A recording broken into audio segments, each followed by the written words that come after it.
Do you think Donald Trump is anti-Semitic? Basically, yes. I mean, it's hard to know he's anti whatever is not good for him. I mean, he will use anti-Semitism.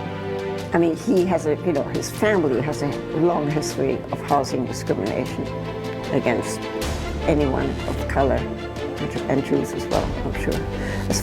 I think he thinks the Jews are black. I think he thinks the Jews are black. I think he thinks the Jews are black.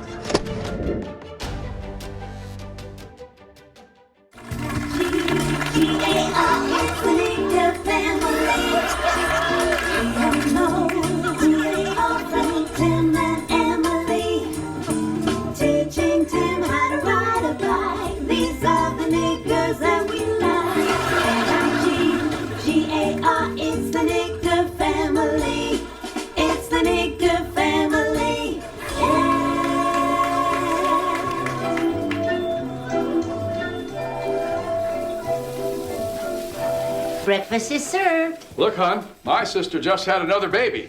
Look at this little bundle of joy. She's got those nigger lips. I know, so thin. Is Tim still asleep? I think so. He sure is one lazy nigger. Good morning, Mom. Morning, Dad. Good morning. You know, Tim, we're having a dinner party tonight. I trust you'll be here. Oh, I can't. I have my first big date with Jenny Halstead. Jenny has a date tonight with a nigger boy from school. What? Oh, God, no. No, Daddy, that's his name. Timmy Nigger. Oh, of course. I like that nigger. He's a very good athlete and so well-spoken. That family's going places. I mean, we're rich. They're nigger rich. Oh, Vic. Morning, niggas. Why, it's Clifton, our colored milk man. And it's my favorite family to deliver milk to.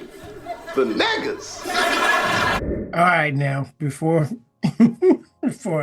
any of y'all get mad, let me clean this up. Let me clean it up right now, okay? Byword, okay? A person or thing cited as a notorious and outstanding example or embodiment of something, right? A word or expression summarizing a thing's characteristics or a person's principles, right? So then we drop down to here when it says, what is meant by byword in the Bible? Byword, you know what I mean? Meaning parable or proverb. When the above Hebrew words are translated as byword, it almost always involves a negative context. It is a context of God's anger focused against a wayward nation of Israel. All right. Okay, so next let's go Deuteronomy chapter 28, verse 37. What do we see? And thou shalt become an astonishment, a proverb, and a byword among all nations, whither the Lord shall lead thee, right? So now you see who became a byword, right? Who do they make a lot of jokes about, you know what I'm saying? You know, on national TV, songs, radio, and everything else, all right? Now, let's go to the Strong's Lexicon, okay, for the word niger, right? Let's see how it's pronounced. Strong's G 3526. Niger. Niger. All right. So y'all see, right? Niger. Proper masculine noun of Latin origin. Okay. See King James Version translation.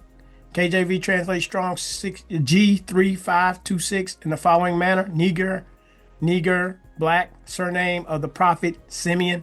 So it basically was saying that Simeon was black, right? Niger of Latin origin, black, a Niger, a Christian, Niger. So now you call it what you want. And you see how everybody makes jokes about it, but actually it tells us who we are. All right, so with that being said, all praise to our Heavenly Father, the Most High Yah, the great I am that I am, in the name of our Lord and Savior. Some of y'all call him Yahushua, some of y'all call him Yahushua, some of y'all call him Jesus. Now, before you people in the live chat, because y'all be tripping. So I already know I don't want no jokes in here about little Timmy Nigger. You know what I'm saying? We ain't doing that. You know what I'm saying? We are not doing that. Okay? But anyway, as you can see, this woman at Nerve, she said it right there. She said, oh, Trump thinks that, you know, yeah, I think he thinks the Jews are black. I mean, what's really going on? Now they calling Trump an anti-Semite, right? Now, y'all know Benjamin Netanyahu was on record of saying that Trump has been the greatest president ever in the history for the state of Israel, right? Let me show you.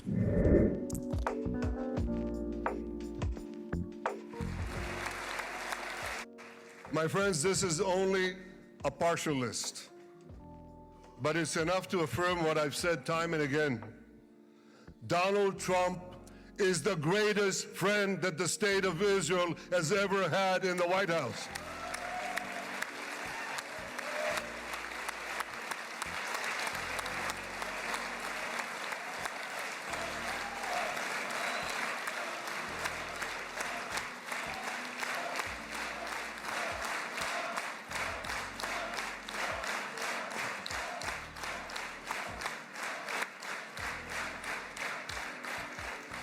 No American president has ever done more for Israel.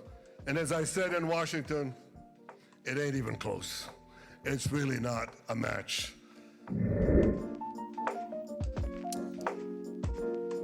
And let me also give a very special thanks to someone who truly loves Israel. In fact, loves it so much that my daughter converted.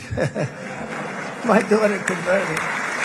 I didn't know this was going to happen. And Ivanka's here.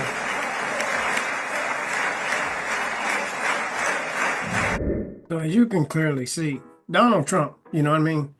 His daughter married Jared Kushner, as we talked about, you know, in the last video.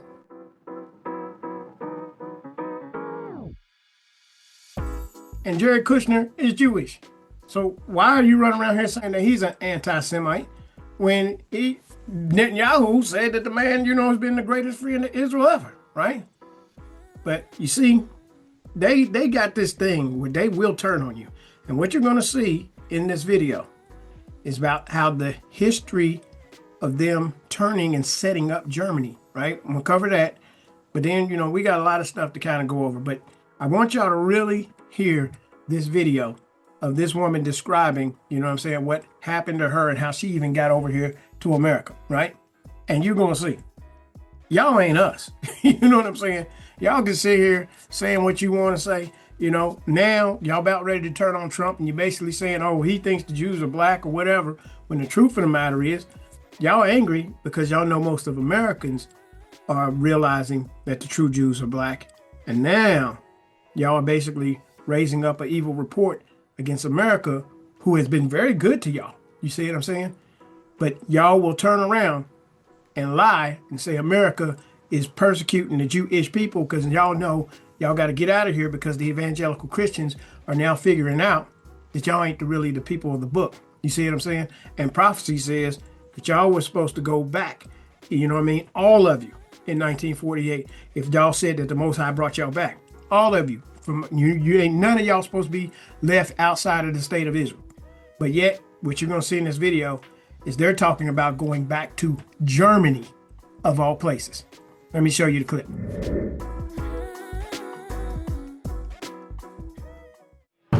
These people are doing what was once unthinkable. They're Jewish American families with Holocaust history, and they're reclaiming German citizenship. They want the option of returning to the country which murdered 6 million of their kind.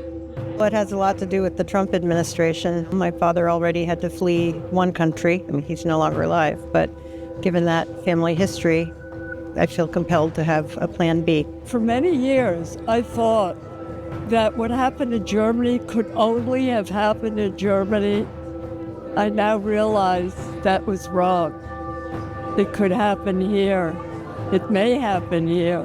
So I think it's a terrible political environment here. We're deeply concerned about the sort of erosion of our democratic norms. Those at the German consulate getting their passports are not the only ones.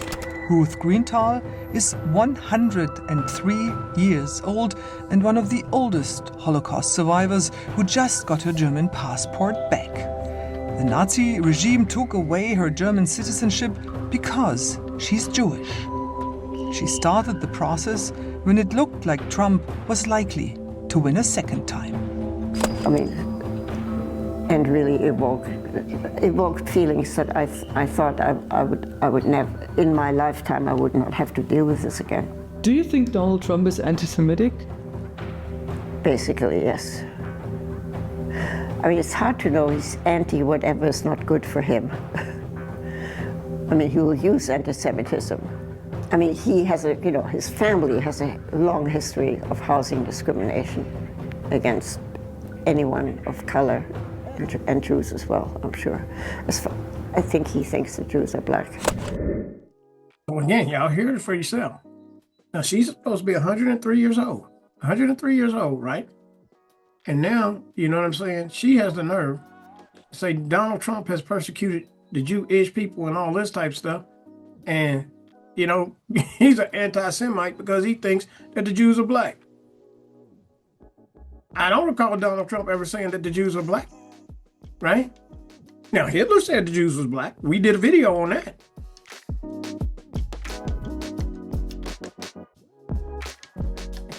But you see what I'm saying? As far as they sit up here saying that Donald Trump, Donald Trump is basically German, right? So why would she sit up here and say that he was an anti-Semite, based off of him being German, but his daughter married a Jewish guy, right? He's been very good to the state of Israel. But why are y'all now trying to, put this thing on Donald Trump and call him an anti-Semite? And put that out there for y'all to go back to Germany? But yet you're talking about Donald Trump's German ancestry? Make it make sense.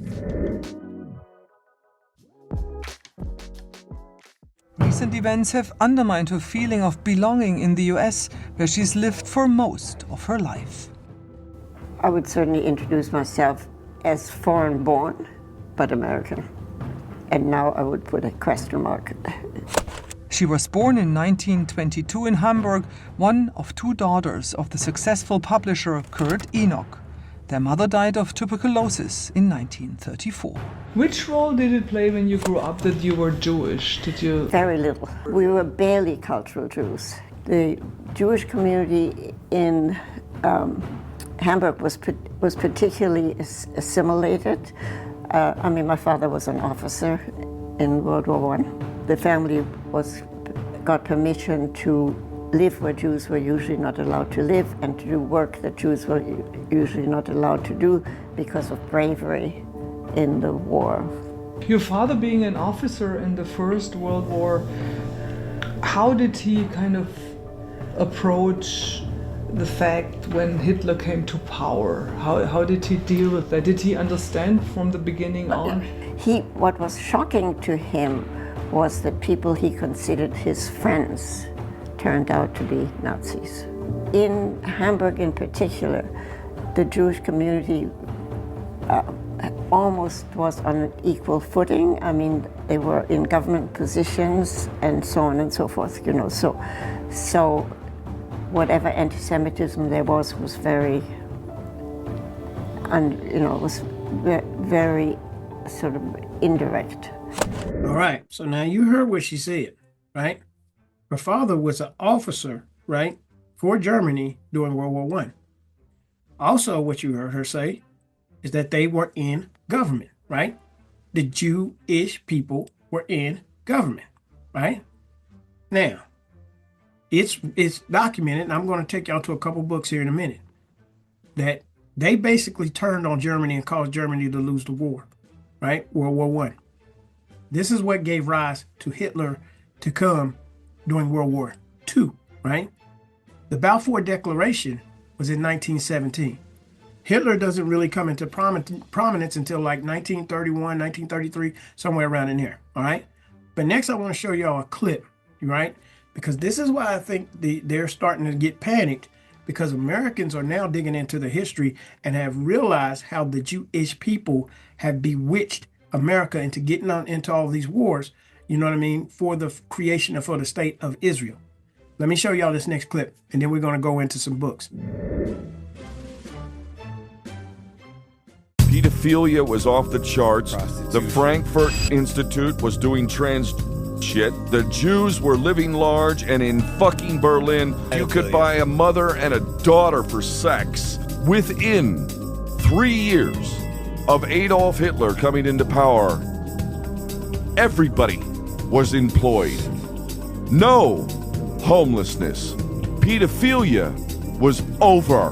The fucking trans shit, gone. Starvation, gone. Usury, outlawed. Freemasonry, outlawed. Highest standard of living, highest wages, 6 weeks mandatory vacation paid for with your family. Adolf Hitler took Germany out of destitution, starvation, unemployment, and fucking nothingness to a powerhouse and liberated his people and brought pride back to Germany, Christian Germany. All right, so next I want to read y'all from this book, by Alison Weir, okay? And the title of the book is Against Our Better Judgment, The Hidden History of How the U.S. Was Used to Create Israel. All right, so we're going to pick it up, and it says, World War I and the Balfour Declaration, okay? Most analysts consider World War I a pointless conflict that resulted from diplomatic entanglements rather than some travesty of justice or aggressions. Yet it was catastrophic to a generation of Europeans, killing 14 million people. The United States joined the unnecessary war a few years into the hostilities. So when World War I broke out, the United States didn't have anything to do with it, right?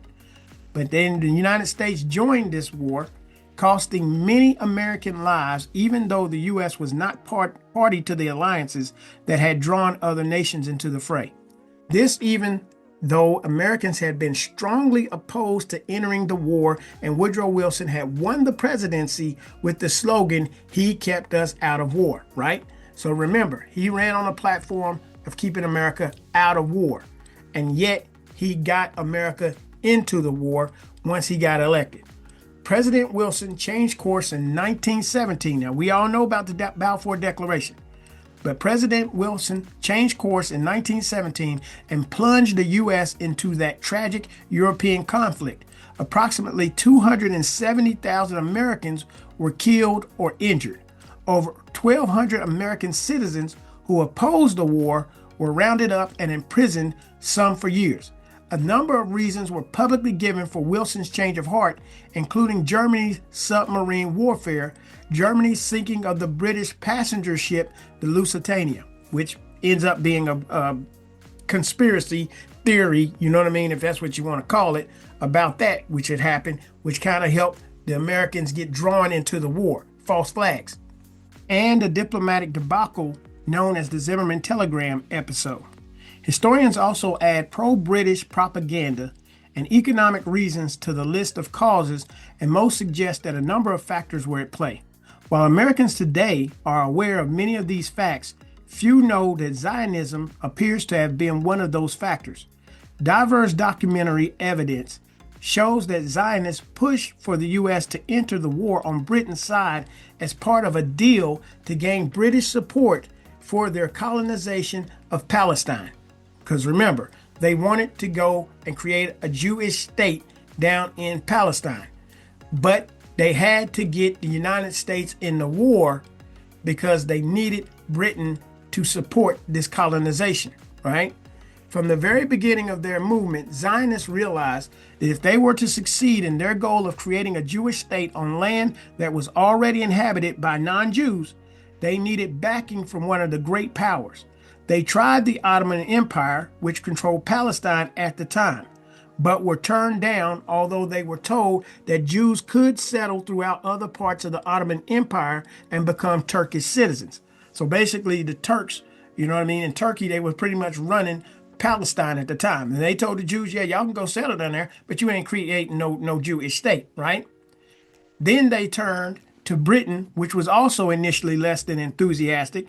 Famous English Middle East experts such as Gertrude Bell pointed out that Palestine was Arab and that Jerusalem was sacred to all three major monotheistic faiths. So we realize now that the Arabs had control of Palestine, right? Until the Gentiles decided they wanted to come down here and take it over, okay? Future British Foreign Minister Lord George Curzon similarly stated that Palestine was already inhabited by 500,000 Arabs who would not be content either to be expropriated for Jewish immigrants or to act merely as hewers of wood and drawers of water for the latter, okay? So we ain't getting kicked out and we ain't gonna be y'all servants, right? However, once the British were embroiled in World War I, in particular during 1916, okay, a disastrous year for the Allies in which there were 60,000 British casualties in one day alone. So Britain started getting whooped. Germany was wearing Britain and France out, right? But remember, who was running Germany? Jewish people, right? So the Zionists were able to play a winning card.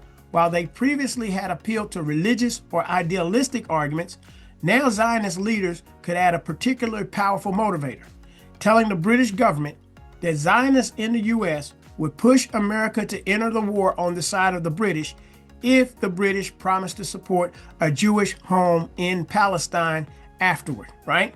So they basically said, y'all getting y'all's butts kicked. We can help y'all win this war.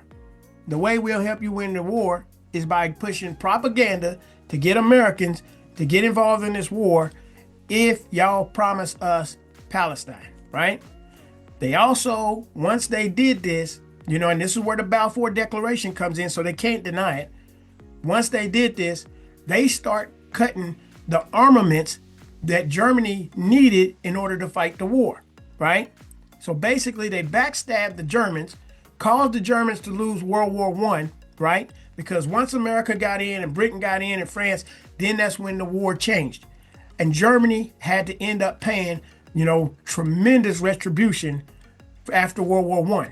So this is the reason why Hitler, when he comes to power years later, they have a problem with the Jewish people who caused them to get beat and whooped in World War I, and then made them have to pay all of these daggone reparations to Jewish people and all this stuff when the Jewish people caused them to lose the war, right? But it was all a plan that they used because they wanted to go down into Palestine, right?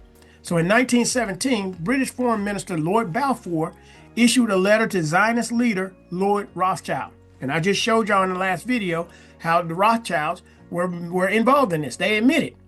Known as the Balfour Declaration, this letter promised that Britain would view with favor the establishing in Palestine of a national home for the Jewish people and use their best endeavors to facilitate the achievement of this object. The letter then qualified this somewhat by stating that it should be clearly understood that nothing shall be done which may prejudice the civil and religious rights of existing non-Jewish communities in Palestine. Well, we see from the Harry Truman, they was like, we got to move people out in order to move people in. But they made this promise, supposedly, that you can't mess with their people's civil and religious rights. Well, we see they are not upholding to that agreement to this day. The non-Jewish communities were 92% of Palestine's population at that time. Vigorous Zionist immigration efforts have slightly expanded the percentage of Jews living in Palestine by then. The letter, while officially signed by British Foreign Minister Lord Balfour, had been in process for 2 years and had gone through a number of edits by British and American Zionists and British officials. As Zionist leader Nahum Sokolow later wrote, every idea born in London was tested by the Zionist organization in America, and every suggestion in America received the most careful attention in London, right? So you see, this was a plan from the beginning, and they used those wars in order to get the state of Israel created. All right, next I want to show y'all another passage from this book, The Ruling Elite, Death, Destruction, and Domination, right? By Diana Spingola, all right? In 1939, Churchill wrote to FDR, Franklin Delano Roosevelt, who was the president of the United States. So Winston Churchill wrote this in 1939. Were I to become Prime Minister of Britain, we could control the world. On October 21st, 1944, FDR said, we must play a leading role in the community of nations. Hitler's immediate concerns were the economic issues facing his depression-devastated nation because they basically bankrupted them after they lost World War I. He had written extensively about the Jews in Mein Kampf, which was justifiable given the inequitable Versailles Treaty. See, that's the treaty in which they made Germany pay restitution for World War I, right? Now that he was Germany's leader, he would have the power to carry out measures against them. His writings, not his actions, were the reason for the Holy War. When international Jewry declared war on Germany, right? So they declared war on Germany before Hitler had did anything to them, right? Jews in Germany publicly protested the fabricated stories of persecution. There were isolated anti-Jewish incidents, but in a population of 70 million people, there were bound to be negative feelings about the Jews, the communists, or other groups that the Germans distrusted. At no time did the government order or provoke persecution against the Jews. The Jews, many of whom considered Germany their homeland, as you can see and you will see later on in this video. That's the reason why now they want to go back to Germany, right? The Jews, many of whom considered Germany their homeland, opposed the foreign Jews and their declaration of war. The Germans were focused on the recovery of their country after World War I and were not looking to start another war. On February 11, 1933, Treasury Secretary Morgenthau declared the U.S. has entered the phase of a second war. So this is why we're doing this now, because you see the U.S. is now entering the phase of a third war with Iran, right? Why? Defending the state of Israel that they helped to create, right? Meanwhile, numerous communist-run boycotts against German goods took place in the United States, right?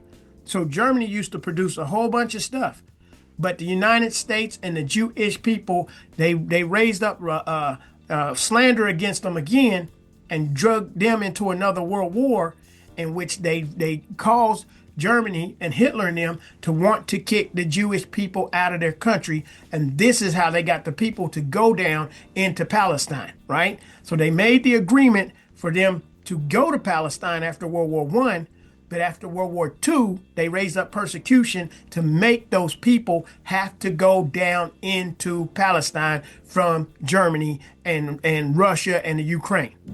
All right, so with that, now y'all basically see, you know what I'm saying, why, you know what I mean, Germany start turning on them.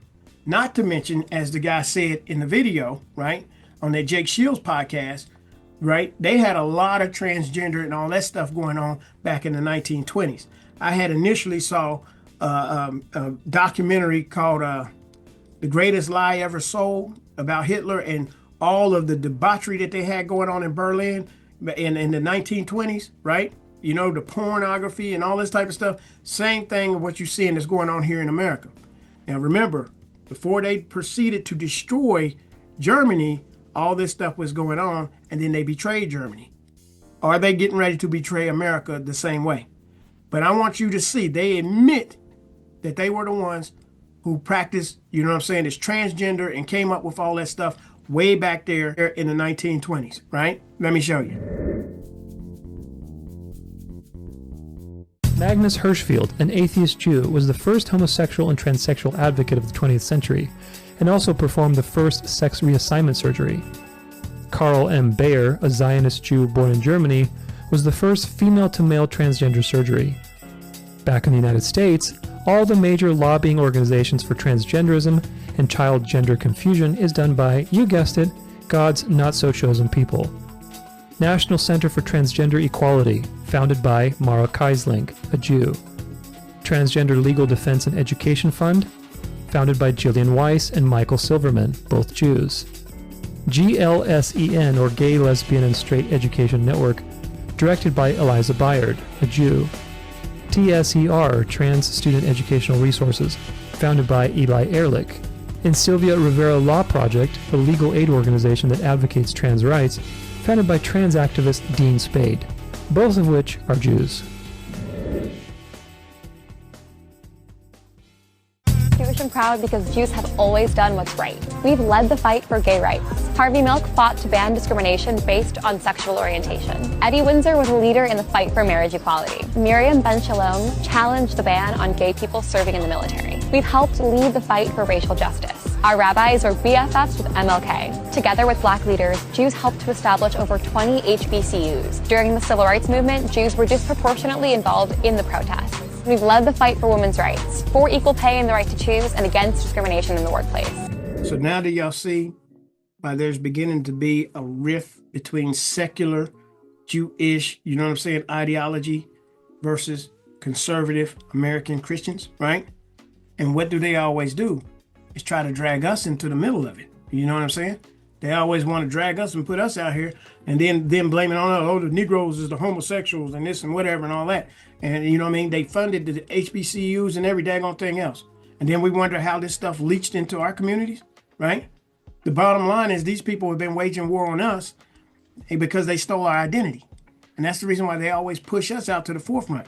But we already know. You see what I'm saying? If y'all were the true children of Israel, because of all these things you're doing, transgender, cross-dressing, all this type of stuff, you would be under the curse of the law. So how is it that y'all been leading and running anything?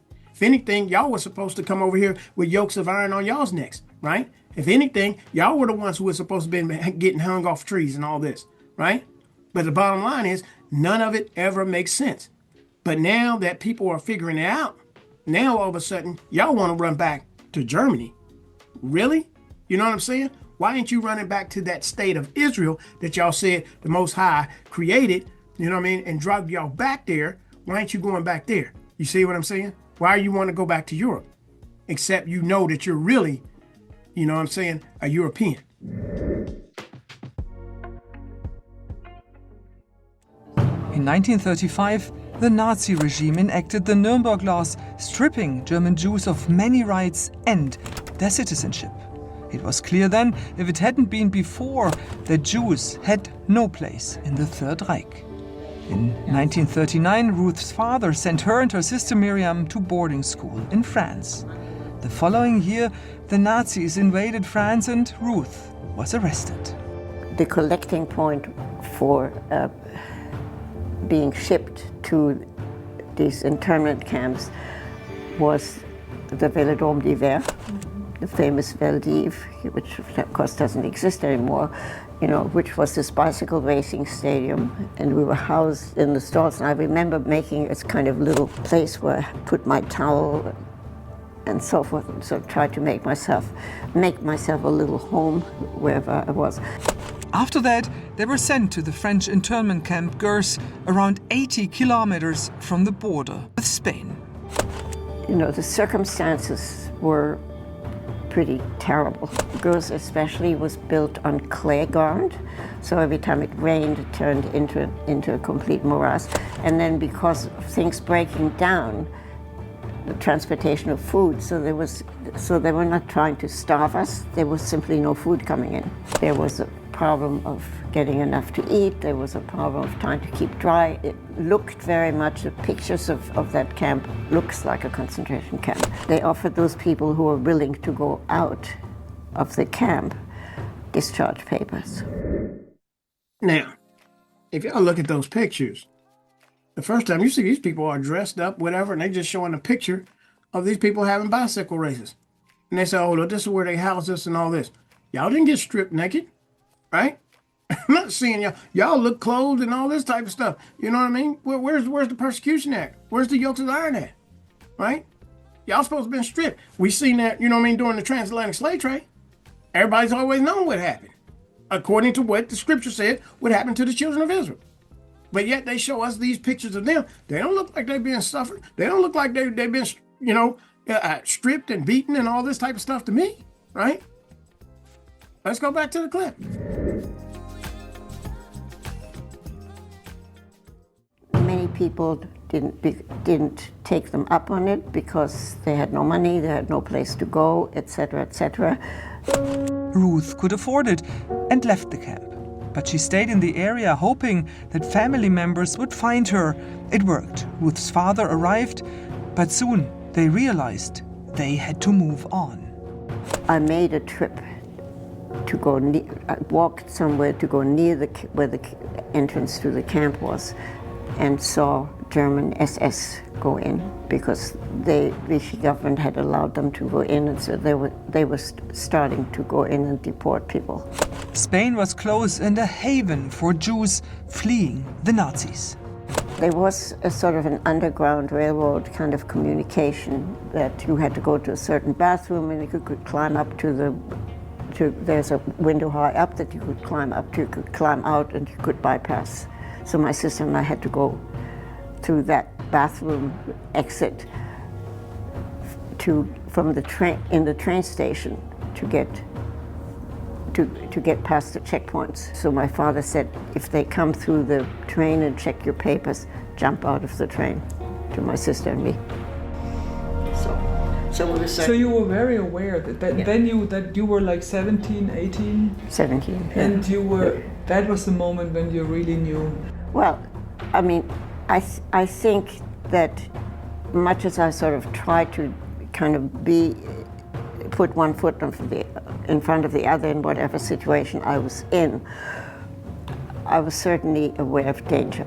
I was not inside a concentration camp being daily threatened with being killed. You know, it was not that kind of, but it was very clear that we were threatened on all sides.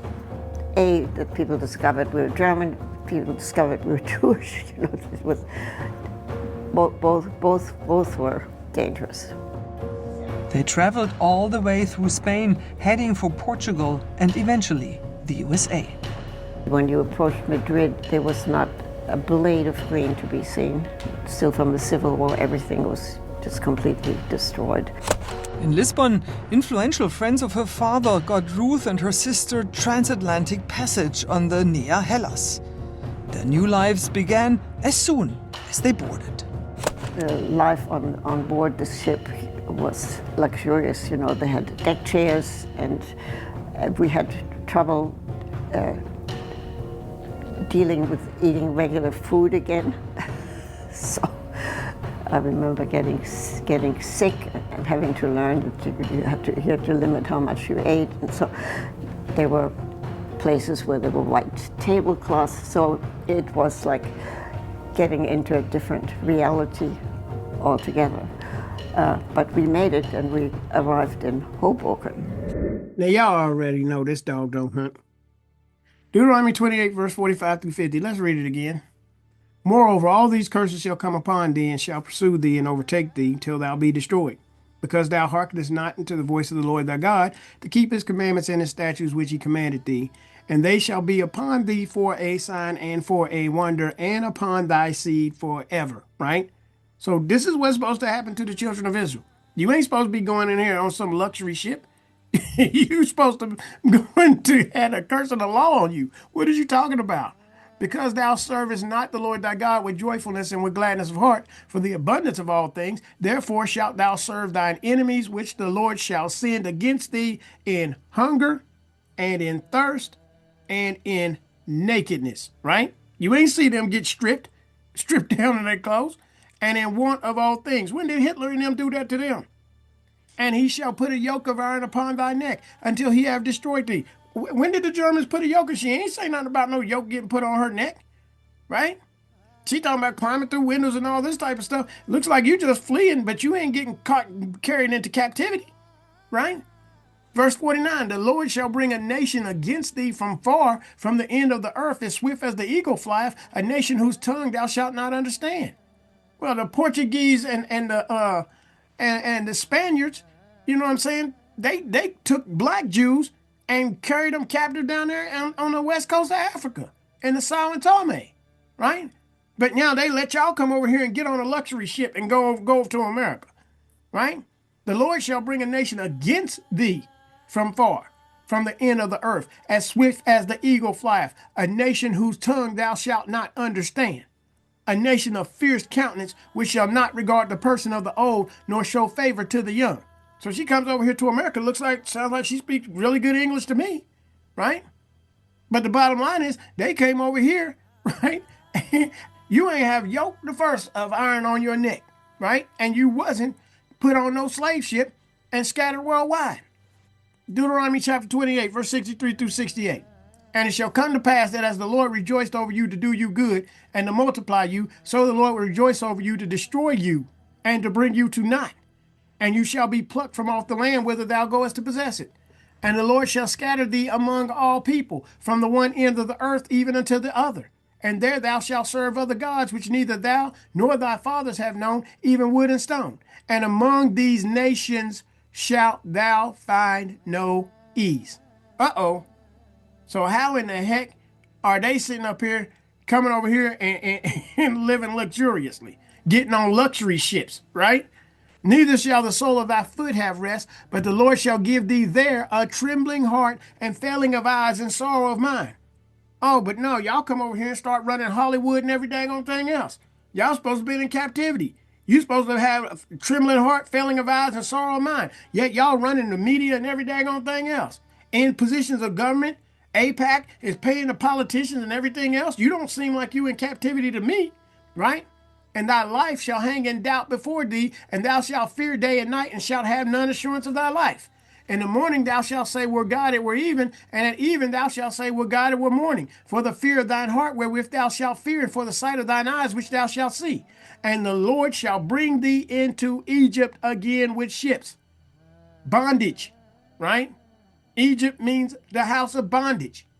By the way whereof I spake unto thee, thou shalt see it no more again, and there you shall be sold unto your enemies. So America was supposed to be your enemy when you got on that ship. You supposed to have been sold unto them for bondmen and bondwomen, and no man shall buy you. That don't mean buy. That means redeem. That means y'all ain't supposed to be out of that right now until the Redeemer come, your kinsman, the King of kings and Lord of lords. But see, he's not of your tribe. He's of our tribe. That's why we ain't been redeemed yet. Ruth built a career as a psychotherapist in the United States and a family. She has 2 children, 4 grandchildren, and 3 great-grandchildren. All 3 are also now German citizens. The idea of having a different option is obviously becoming appealing to many. American applications for restoration of German citizenship removed by Nazis have more than doubled in the last 4 years in New York alone. Because the Nazi regime stripped German Jews of their citizenship and deliberately made them stateless, Germany allows victims of that persecution and their descendants up to the great-grandchildren to reclaim German citizenship.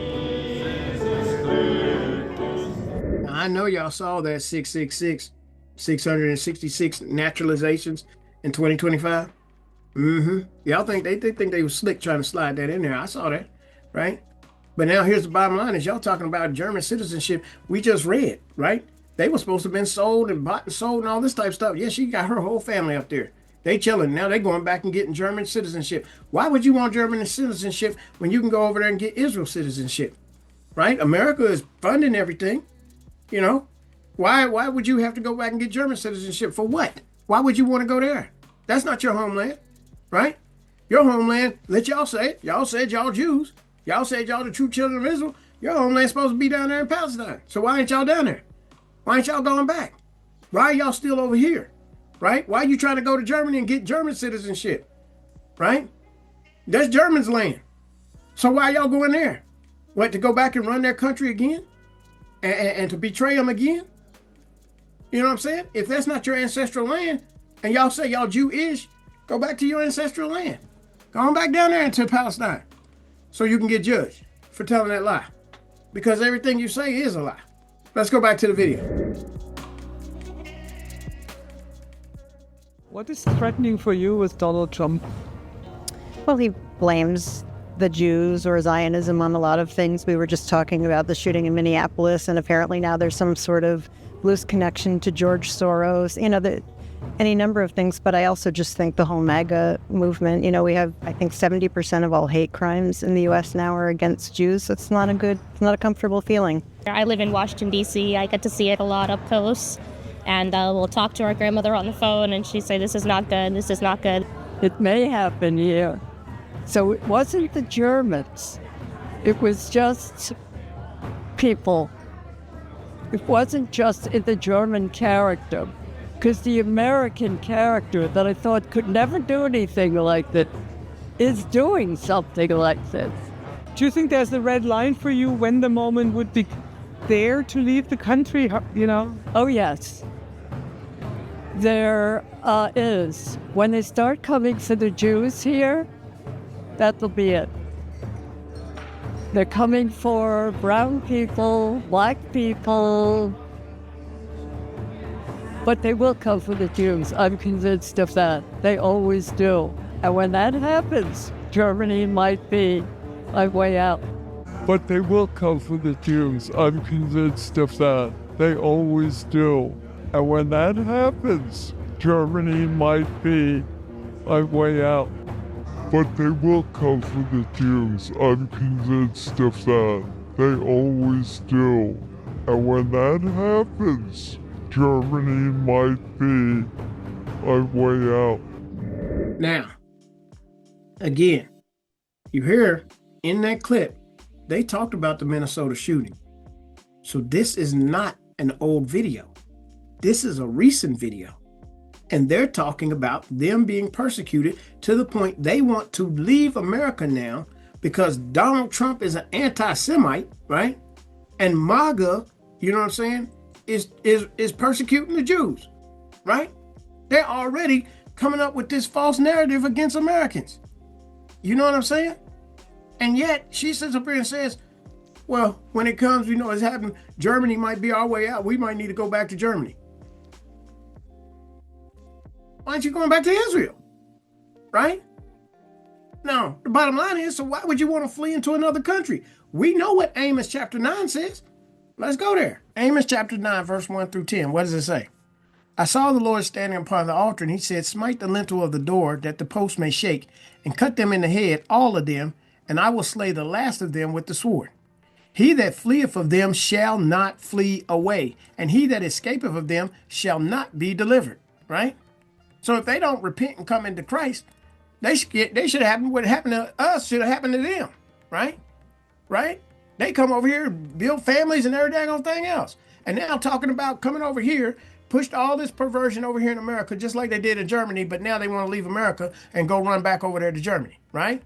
But what did the Most High say about the children of Israel? If they were the really children of Israel, what does this say? Though they dig into hell, thence shall my hand take them. Though they climb up to heaven, thence will I bring them down. Ain't no fleeing judgment, right? And though they hide themselves in the top of Carmel, I will search and take them out thence. And though they be hid from my sight in the bottom of the sea, thence will I command the serpent, and he shall bite them. And though they go into captivity before their enemies. When were these people ever gone into captivity? Right? Like we have. They ain't had no yokes of iron on their neck. They ain't had shackles on their hands and on their feet. Right? Thence will I command the sword, and it shall slay them, and I will set mine eyes upon them for evil and not for good. And the Lord God of hosts is he that toucheth the land, and it shall melt all, and all that dwell therein shall mourn. And it shall rise up wholly like a flood, and shall be drowned as by the flood of Egypt. It is he that buildeth his stories in the heaven, and hath founded his troop in the earth. He that calleth for the waters of the sea, and poureth them upon the face of the earth. The Lord is his name. Are you not as children of the Ethiopians unto me, O children of Israel? Right? What color are the children of the Ethiopians? They look black to me, saith the Lord. Have not I brought up Israel out of the land of Egypt, and the Philistines from Caphtor, and the Syrians from Kir? Right? Behold, the eyes of the Lord God are upon the sinful kingdom, and I will destroy it from off the face of the earth, saving that I will not utterly destroy the house of Jacob, saith the Lord. So that's why the kingdom got destroyed. But yet y'all going back over there and said the Most High done created the state of Israel for all y'all to come back to. So why ain't y'all going back? Right? For lo, I will command and I will sift the house of Israel among all nations, like as corn is sifted in a sieve. Yet shall not the least grain fall upon the earth. All the sinners of my people shall die by the sword, which say, the evil shall not overtake nor prevent us. And this woman is 103 years old and told you that she fled, right?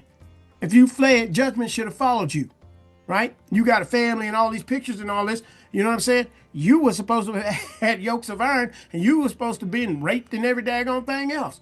That's what happened to the Neger, right? For some, the decision to become German is not politically motivated. I think the main reason is just to really reconnect with who we are. I think the main reason is just to really reconnect with who we are. I think the main reason is just to really reconnect with who we are.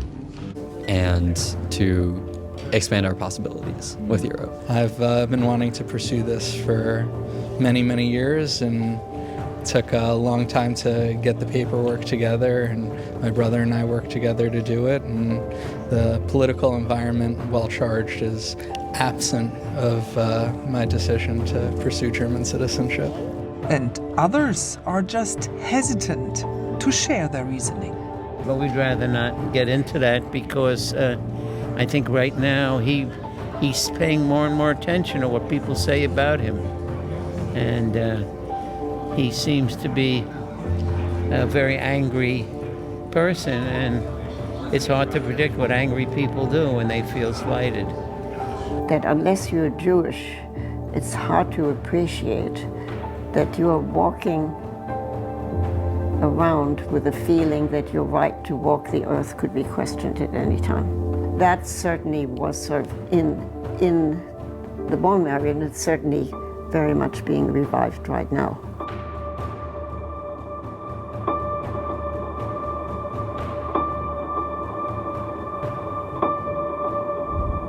Y'all hear it for yourself. You know, Donald Trump is an anti-Semite, and he thinks the Jews are black. And he's raising up persecution. You would think he's Hitler, the way they talking, right?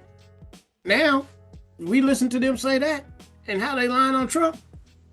Is it far-fetched to think that maybe they lied on Hitler? Things that make you say,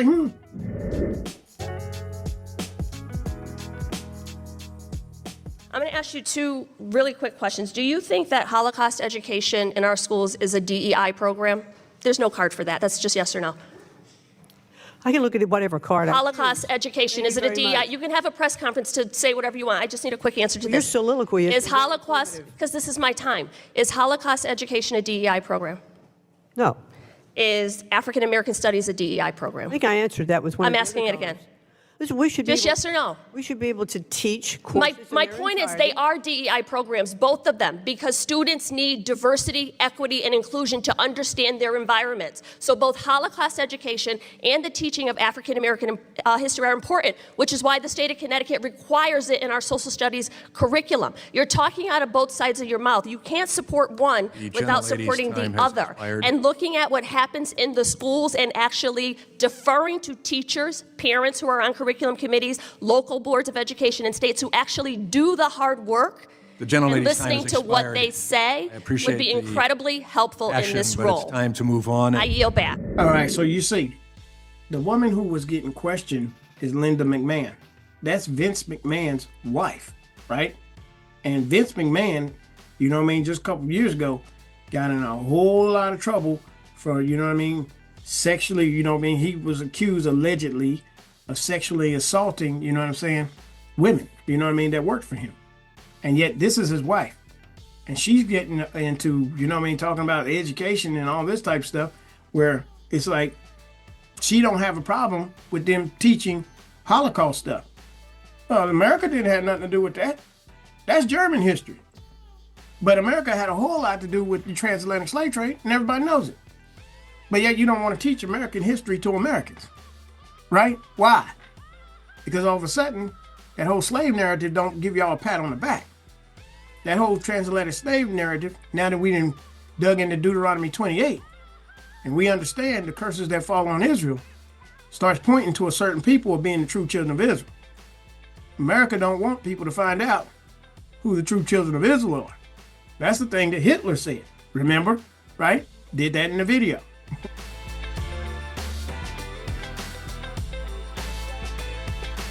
Well, anyway, let's go to this next clip, because you can see this is the reason why they don't want African American history taught, you know what I mean, concerning the transatlantic slave trade. This is the reason why they're trying to get rid of that in the Smithsonian. You know, Donald Trump and all them talking all that. But you know what I'm saying? No. We don't want to teach that no more, but y'all want to teach the Holocaust. But yet, the Jewish people are saying that MAGA is persecuting them, not us. Make it make sense. Let's go to the next clip. Yesterday, Benjamin Netanyahu had the audacity to accuse the United States of America of causing the deaths of IDF soldiers. Yeah, that's where we're at.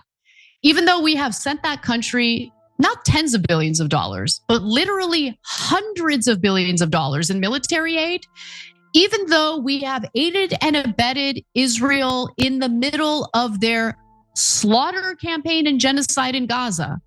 And in that case, we're talking about tens of billions of additional dollars so they can buy weapons and carry out these atrocities. None of that matters, because here you have the Prime Minister of Israel saying IDF soldiers died because of the United States. We can play this game. We can play the game of how many American soldiers died fighting wars on behalf of Israel. You want to play that game? But anyway, let's get to the details and what he had to say. We're going to show you the video first. Usually when he is giving a press conference or making a statement in Hebrew, it's because he doesn't want Americans to know what he's saying. So you're going to hear this in Hebrew with some subtitles. For the audio version of the show, or the audio audience, I should say, I'm going to read a transcript of it when we come back. So take a look. ופשוט בשלב מסוים לא היה לנו מספיק תחמושת. ואנשים נפלו, גיבורים נפלו. חלק מאובדן התחמושת הזה היה גם כתוצאה מאמברגו. ואני גמרתי אומר שלא נגיע למצב הזה יותר. שאנחנו חייבים שתהיה לנו תעשיית נשק רובוסטית ועצמאית ככל האפשר. אגב, המצב הזה של האמברגו השתנה עד לבלי הכר עם כניסת הממשל של הנשיא טראמפ. So again, for those who are listening to the show as opposed to watching it, I'll read a transcript of what he said. Quote, "We paid a very heavy price in the war. Part of it is that at a certain point, we simply didn't have enough ammunition and people fell. Heroes fell." The heroes he's talking about are the IDF soldiers who have been slaughtering children, by the way. Part of the loss of ammunition was also a result of the embargo. He did not say how many soldiers were allegedly killed or exactly when and where, but he specified that this occurred in situations where after the Air Force and artillery had tackled certain war zones, soldiers were battling remaining terrorists in and around booby-trapped buildings. He noted that this alleged embargo ended when President Trump took over, when his administration came into power.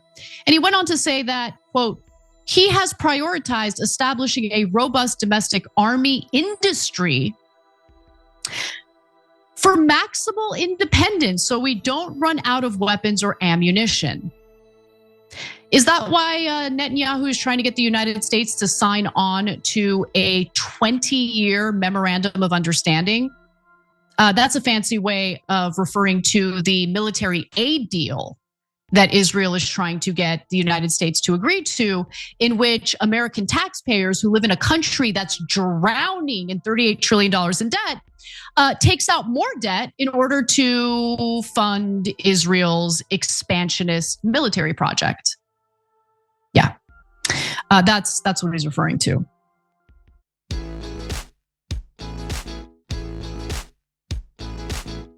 All right, so y'all see, the nerve and the audacity of these people is off the charts, right? You know, they sit here and now blame, the Biden administration for the reason why they didn't utterly wipe out the Palestinians, right? Oh, we didn't have the ammunition.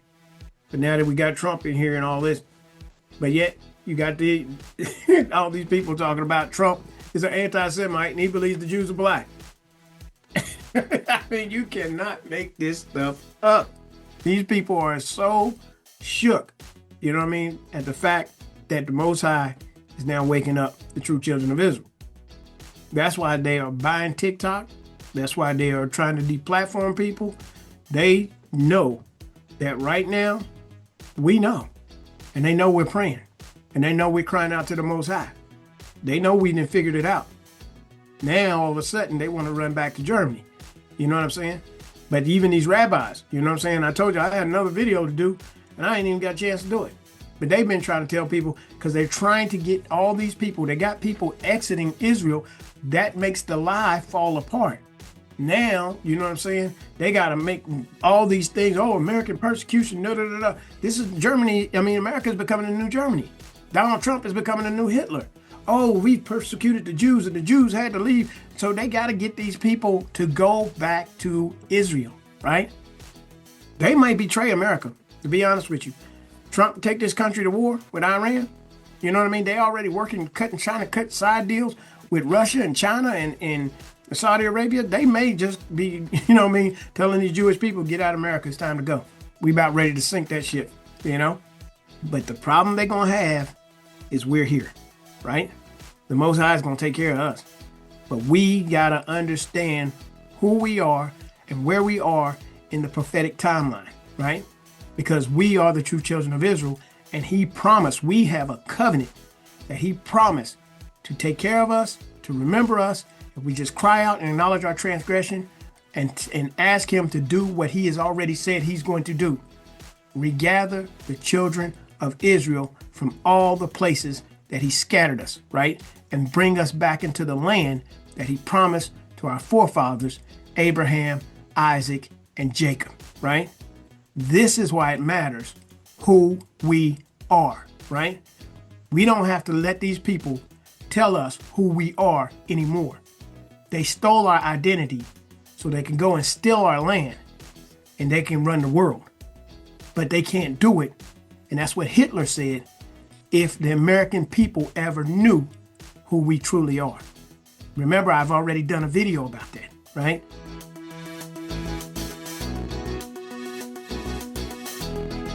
So when y'all get a chance, you know what I mean, I'm put these videos in the description, these other videos, that if you haven't seen it, you can go back and watch all this stuff. But this is what's happening right now, right? And they may just trash the American dollar and begin, you know what I'm saying, to try to destroy this country. That's why we're going to have faith in this hour, okay? So with that being said, thanks again for watching. The Most High bless each and every one of y'all. Till we meet again, stay prayed up. If you don't know the Father, you pray and you say, I want to know you, Father, and forgive me for my sins and my iniquities and my transgressions. In Jesus' name, I want to accept my atonement through your only begotten Son. You know what I mean? The Lord Jesus, some of y'all call him Yahushua, some of y'all call him Yahushua, right? And you ask him to fill you with his Holy Spirit. Thanks for watching. Shalom.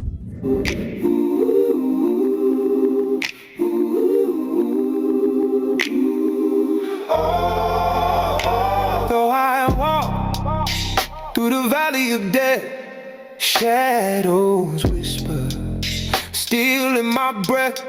The ground feels cold, like it's alive. Each step a battle, just to survive.